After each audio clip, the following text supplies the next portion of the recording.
നാട്ടുകളുടെ news at 7 വാർത്തകളിലേക്ക് ഏവർക്കും സ്വാഗതം. വാർത്തകൾ ചുരുക്കത്തിൽ.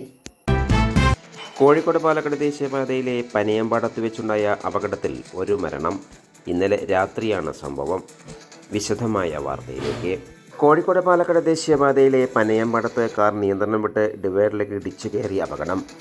പനയമ്പാടത്ത് ഹൈവേ റോഡിൻ്റെ നടുവിലൂടെ നിർമ്മിച്ച ഡിവൈഡറിൽ ഇടിച്ചാണ് കാറിൽ സഞ്ചരിച്ചിരുന്ന കല്ലടിക്കോട് കാഞ്ഞിരാണിയിൽ വാലിക്കോട് വാടാണി വീട്ടിൽ താമസിക്കുന്ന സിലു മരിച്ചത്.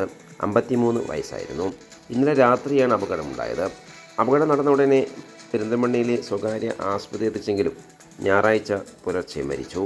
പനയമ്പാടത്ത് വാഹനങ്ങളുടെ സുരക്ഷയ്ക്കും മനുഷ്യജീവൻ വില കൽപ്പിക്കാതെയും ഹൈവേ റോഡിൻ്റെ നടുവിലൂടെ ചെയ്തു വെച്ചിരിക്കുന്ന അശാസ്ത്രീയമായ ഡിവൈഡർ നിർമ്മാണം അപകടത്തിന് കാരണമാകുന്നതായി നാട്ടുകാരും ആരോപിക്കുന്നു. രജനിയാണ് ഭാര്യ. ഐശ്വര്യ, അശ്വിൻ എന്നിവർ മക്കളാണ്. മരിച്ച ശിലു സുഗന്ധവ്യഞ്ജന വ്യാപാരിയാണ്. അദ്ദേഹത്തിൻ്റെ പിതാവ് പെരിന്തൽമണ്ണ ആശുപത്രിയിൽ ചികിത്സയിലാണ്.